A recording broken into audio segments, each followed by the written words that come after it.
voir devant vous, il n'y a qu'une seule leçon que nous pouvons tirer de l'histoire, c'est que c'est bien toujours dans les vieux pots que nous faisons les meilleures confitures. Pendant des années, nos grands-mères, nos arrière-grands-mères, nos arrière-arrière-grands-mères, nos arrière-arrière-arrière-grands-mères se sont battus sans relâche, sans ménager leurs efforts, afin de nous procurer à nous, grands petits-enfants, une confiture pure et noble. Ces pots, transmis sur des dizaines de générations, utilisés et réutilisés des milliers de fois, ne sont-ils pas la clé de cette réussite? Les bouts d'épiderme de notre arrière-grand-mère, ces fragments organiques d'un autre temps, desséchés depuis longtemps, logés délicatement au fond du pot, ne sont-ils pas ce qui donne le plus de goût aux bonnes confitures? Précisément, c'est bien toujours dans les vieux pots que l'on fait les meilleures confitures. Regardez Carla Bruni. Est-ce que sa voix serait aussi douce, sucrée et visqueuse si sa mère n'avait pas accouché à 37 ans? Que tu nies les bienfaits du progrès, ou fustiges une jeunesse utopiste. Tout ça pour nous dire quoi, Fabrice? Que les vieilles méthodes, qui ont fait leurs preuves, sont bien souvent les meilleures. Tout ça pour nous dire, avec assurance, que la confiture c'était mieux avant? Eh bien non, Fabrice, ce n'est pas avec les vieux pots que l'on fait les meilleures confitures. Les vieilles méthodes ne sont pas vieilles. Prenez garde, cher public, car malgré cette allure de gentil barbu marxiste, amoureux du genre humain et du progrès social se cache un dangereux réactionnaire. Donc je vais essayer de te montrer, Fabrice, en quoi ce raisonnement sonne faux dans nos oreilles. D'abord parce qu'il est politiquement et socialement incorrect. Ensuite parce qu'il est culinairement aberrant. Et enfin parce qu'il est sexuellement inacceptable. Fabrice, tu me déçois. Avant, en politique, Fabrice, on avait recours aux vieilles méthodes. Et ça marchait très bien. Avant, par exemple, on pouvait assassiner un ministre du Travail en exercice et conclure un suicide. Tirer sur la foule pendant les manifestations, licencier à tour de bras sans contrepartie, recevoir d'importants cadeaux de pays africains, revenir en politique après avoir été condamné en justice. Bref, parce qu'on n'est plus, les vieilles méthodes sont passées, ça, Fabrice, ça, c'était avant. Je dirais juste, Fabrice, d'essayer de vivre avec ton temps et surtout, s'il te plaît, avec ton âge. Autant vous dire que les vieilles confitures déjà expérimentées ne valent pas du jeu de nouvelles. Sans lui, Fabrice, j'ai finalement trouvé à quoi tu ressemblais le plus finalement. Tu préfères les vieilles méthodes, tu portes un regard complètement désenchanté sur le monde, tu aurais de loin préféré vivre à une autre époque, depuis peu tu portes la barbe et tes lunettes à l'ancienne. Quand est-ce que tu arrêteras d'utiliser l'électricité? Fabrice, malgré tout ça, on t'aime et tu resteras à jamais notre ami préféré.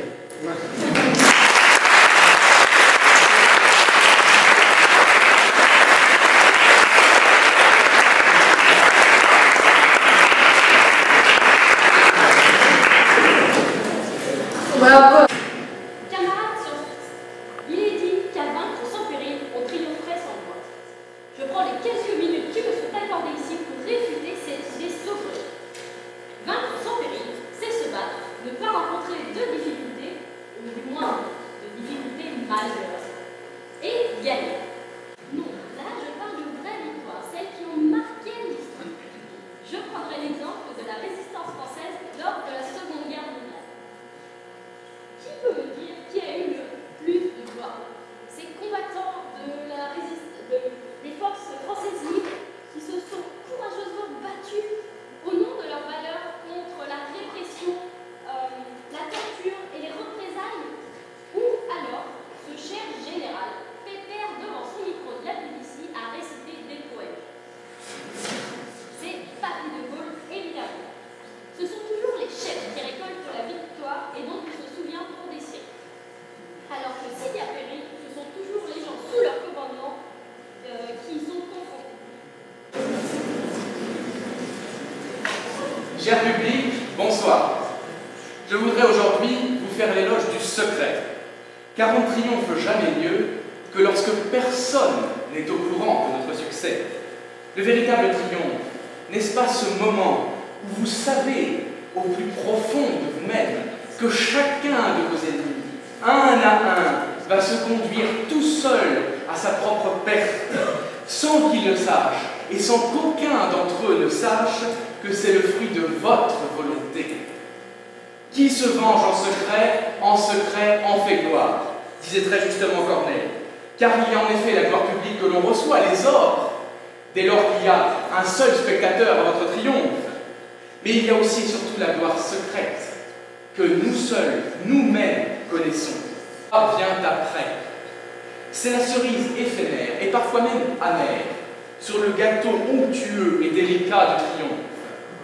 Pensez un instant au sentiment de plaisir qui vous envahit lorsque la dernière lettre du livre est frappée, lorsque le dernier clairon ennemi sonne la retraite, lorsque la dernière note de la partition est jouée.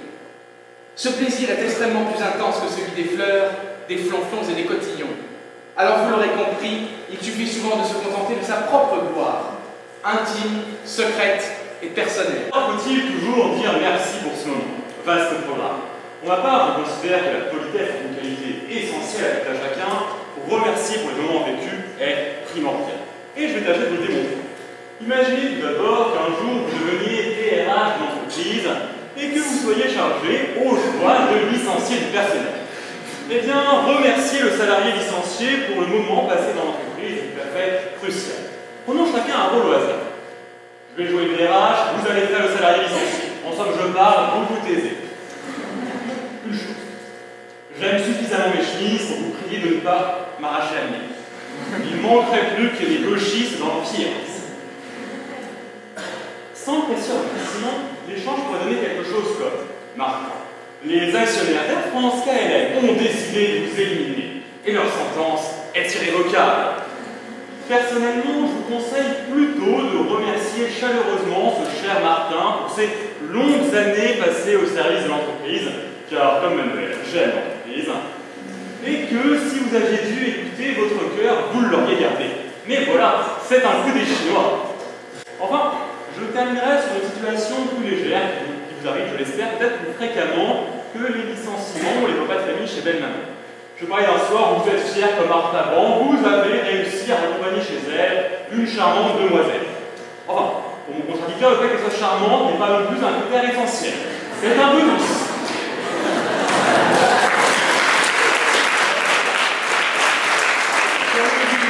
Peu importe le flacon, pourvu qu'on ait l'ivresse.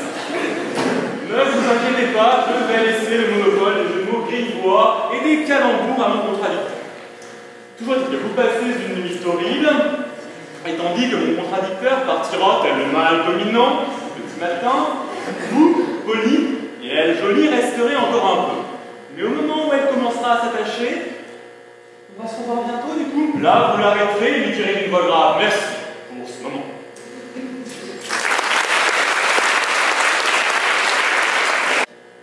Faut-il toujours dire merci pour ce moment?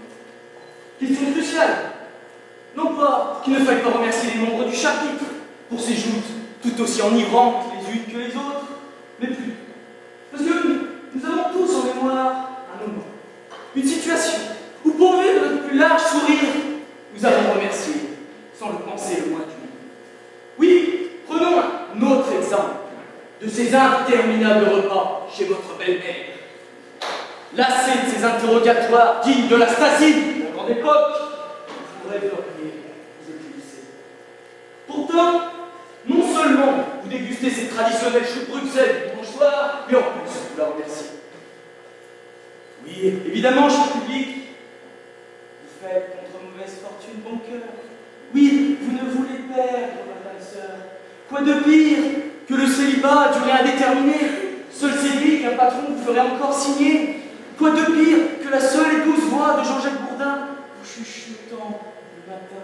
Monsieur T, vous qui êtes désormais l'avocat de droit fiscal le plus célèbre de cette IEP, avez-vous, oui ou non, utilisé vos connaissances en droit fiscal pour dissimuler de l'argent en Suisse? Oui, monsieur T, répondez, les Français veulent savoir.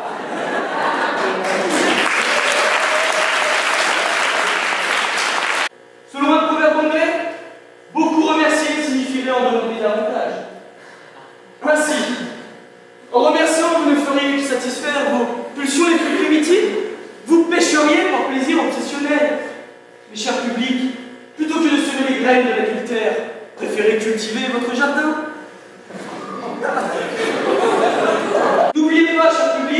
qu'un remerciement n'est qu'une parole jetée en l'air en espérant qu'elle soit entendue, tandis que vos sourires sont téméraires et s'expriment sans besoin d'être reconnus. Ce soir, mesdames et messieurs, vous l'aurez donc compris, je refuse de céder à ce conservatisme. Non, mon contradicteur n'en a que faire de l'altruisme. À l'instar de l'ex-compagne du président, il vous remercie aujourd'hui pour ce moment, mais vous remerciera demain pour le montant. Il n'a pas compris qu'un grand homme ne se suffit à lui-même, mais c'est tirer le meilleur de chacune de ses rencontres. Ainsi, cher public, ce soir, ma plus belle des rencontres